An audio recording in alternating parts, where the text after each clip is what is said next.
lainnya, Bu. Assalamualaikum Bapak, kenalkan saya perawat Dulu. Saya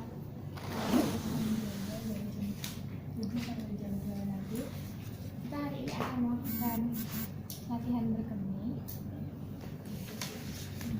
Nah, ini tujuannya agar otot-otot berkemih Bapak bisa berfungsi kembali karena ini kan dipasangkan kateter ya Bapak ya. Lalu juga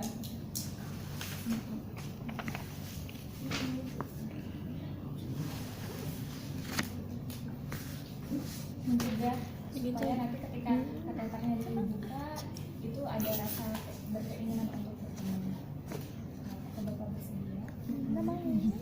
Oke ya, ini masuk dulu. Ya, jadi untuk bladder training itu adalah kita membantu pasien untuk belajar berkemih lagi secara normal, secara sesuai dengan kondisi fisiologis. Biasanya pasien-pasien terpasang kateter dalam waktu yang lama, ya itu sudah terjadi penurunan otot dari sphincter uri. Jadi otot-otot sphincter uri itu sudah tidak mampu untuk mengontrol dari proses berkemih. Tiba-tiba beser, tiba-tiba ngompol, tidak bisa menahan ataupun merasakan keinginan untuk berkemih. Nah, makanya prosedur bladder training ini bladder training ya, jadi melatih untuk berkemih. Ya, jadi dengan harapannya ketika dari proses bladder training ini diharapkan untuk fungsi dari otot sphincter uri itu bisa kembali lagi ke kondisi normal. Ya. Jadi di sini ada tujuannya untuk meningkatkan kemampuan otot sphincter uri dan mencegah terjadinya inkontinensia uri. Inkontinensia uri itu adalah ketidakmampuan untuk mengontrol berkemih. Yang tadi Bu ini bilang, tiba-tiba merembes, ya, tiba-tiba ngompol. Nah itu inkontinensia uri. Paham? Ya, dilanjutkan Mbak Dwi.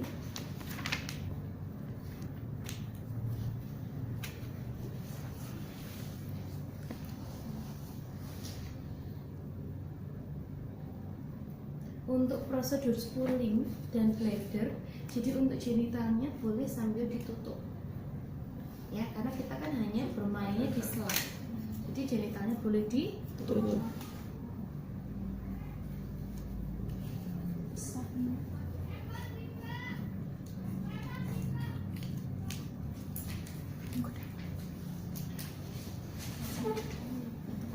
Apabila belum terpasang kateter, kita bisa pasang kateter dulu. Kalau misalnya sudah terpasang kateter, bisa langsung dilakukan bladder training.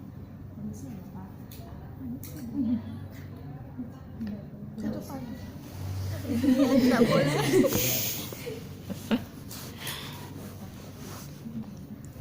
Yang pertama, kalau misalnya urin bagnya ini masih ada urinnya, dikosongin dulu. Jadi dibuka, dikosongin. Kalau misalnya udah kosong, pada hari pertama kita bisa latihan bladder training selama 1-2 jam. Nah, nanti beritahu pasien Bapak apabila merasakan nyeri, tolong dikatakan, tolong bilang ya. Iya. Jangan lupa urin bagnya dikosongkan dulu, ya. Kelannya di mana? Selang kateter, bukan selang urobag. Jadi di mana? Nah, Bagiannya biasanya Dikasihnya mikir dia mau suntik. ya, 2-5 cm dari ujung glans penis, ya, maka dicari aja ujungnya segini, ya berarti separuhnya ini. 2-5 cm.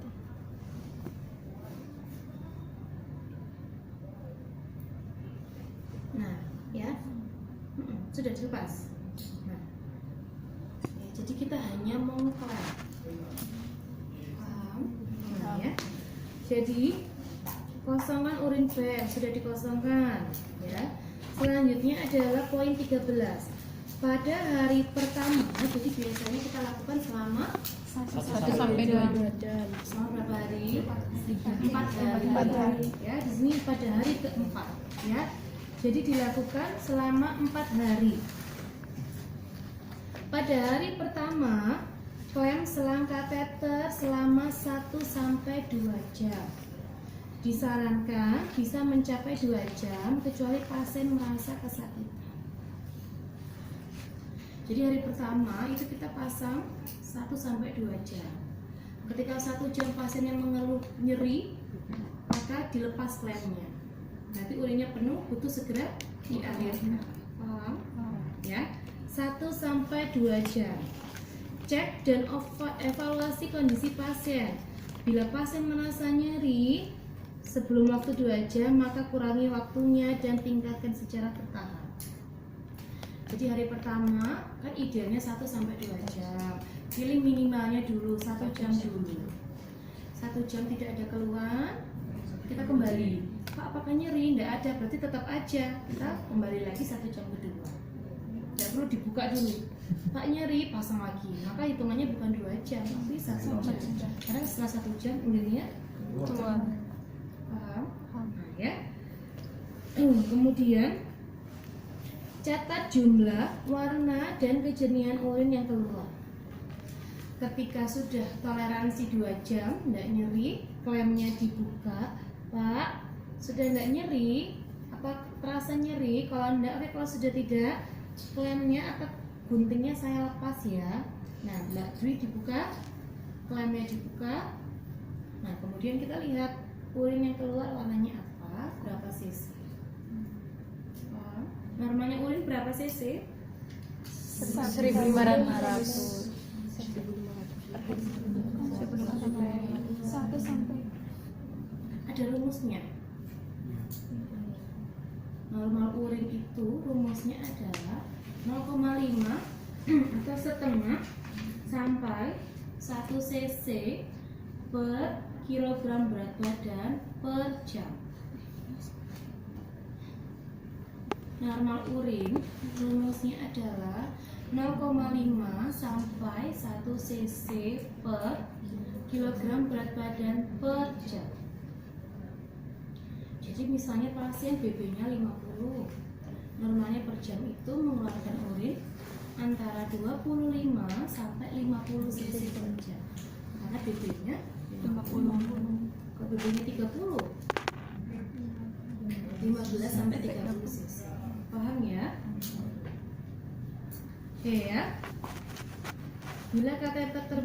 Bila perlu membantu pengosongan tadi. Hari pertama catat jumlah warna, sudah ya? 17. Bila perlu untuk membantu pengosongan kandung kemih, lakukan penekanan otot abdomen ke arah bawah. Itu bila perlu. Jadi untuk membantu pengosongan vesika urinari secara maksimal. Jadi jangan sampai masih ada yang tertahan di bladder. Paham ya? Oke, kemudian bila kateter terbuka tanpa klem selama 15 menit, kemudian klem lagi selama 1-2 jam, lanjutkan prosedur. Oke, untuk yang hari pertama, paham? Paham ya? Oke, sekarang dilanjutkan hari kedua. Pada hari kedua kita meningkatkan waktunya jadi 2-3 jam. Jadi di klem lagi.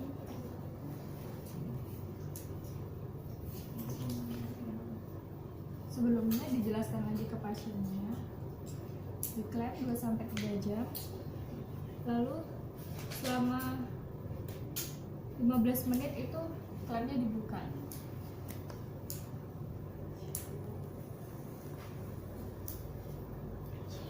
Paham maksudnya? Paham ya? Jadi ya, hari kedua itu diklem 2-3 jam. Sudah.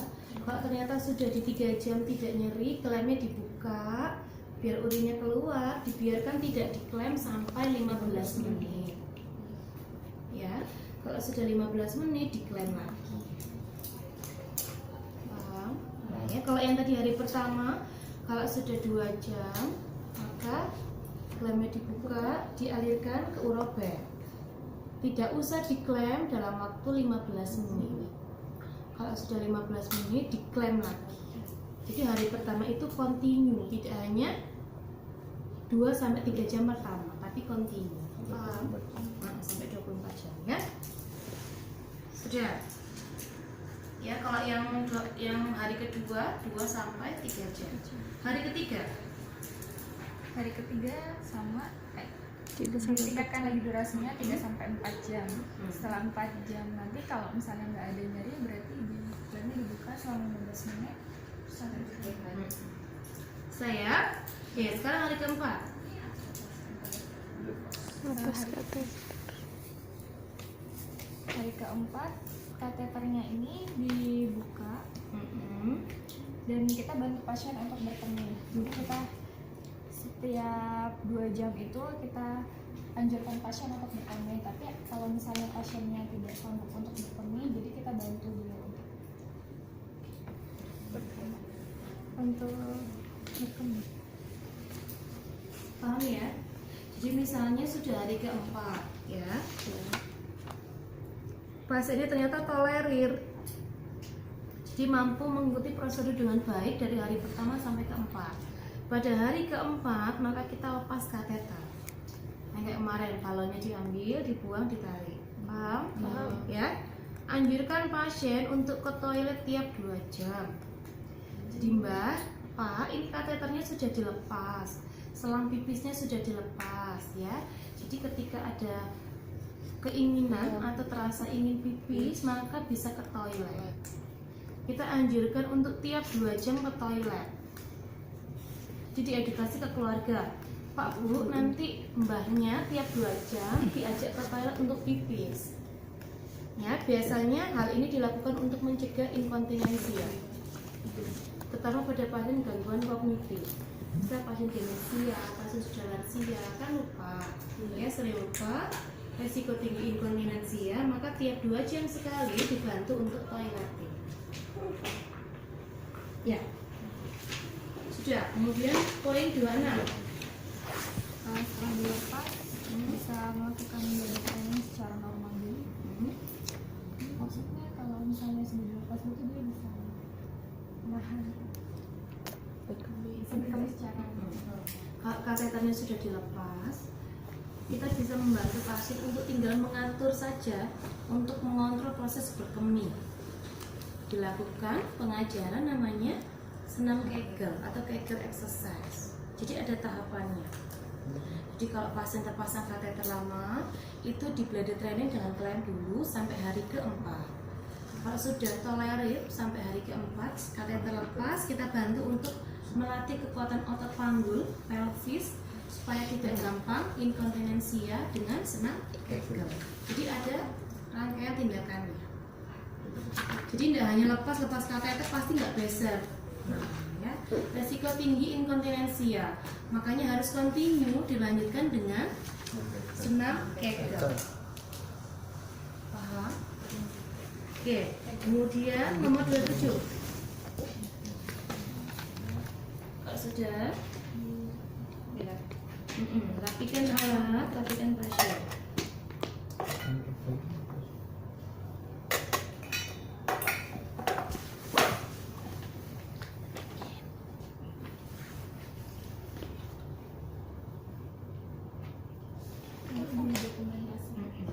Boleh nanti Pak bladder training ya, jangan lupa kalau pasiennya nanti misalnya ada respon penguji, misalnya nyeri, maka tidak perlu dilanjutkan peningkatan jamnya, tetap bertahan di jam itu.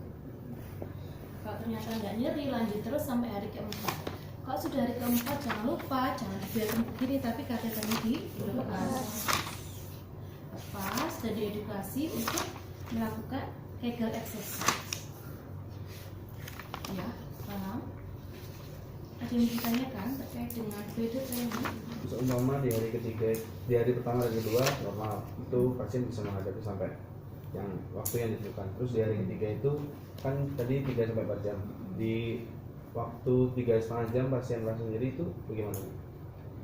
Jadi waktu jam 3,5 jam itu pasien mengeluh nyeri.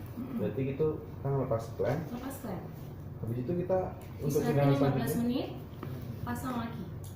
tapi waktunya Tetap. nggak dinaikin. Ya. Apa tetap? Oh. Tetap dulu 3,5. 3,5 nggak nyeri, naikkan ke 4. Jantung hari ketiga hanya mampu bertahan 3,5 jam. Nanti untuk hari keempat baru dilepas. Kan rentangnya 3-4 jam. 3,5 sudah sebenarnya sudah bisa dikatakan normal karena maksimalnya 4 jam. Ada lagi yang mau ditanyakan? Ini kan kalau misalnya berarti kan kalau kita climbing ini harus memakai itu gak ada komplikasi. Nah, ketika nyeri harus dibuka. Makanya ketika nyeri dibuka, karena ketika nyerinya terus meningkat, resikonya adalah bisa infeksi saluran kemih. Kita pipis terlalu sering menahan pipis, resiko tinggi ISK. Jadi komplikasinya adalah ISK. Makanya ketika ada nyeri harus dibuka. Ketika nggak ada nyeri berarti kan VU-nya belum penuh, belum ada keinginan untuk berkembang. Apa-apa harus saja. Kalau sudah nyeri tidak dilepas-lepas, komplikasinya adalah ISK.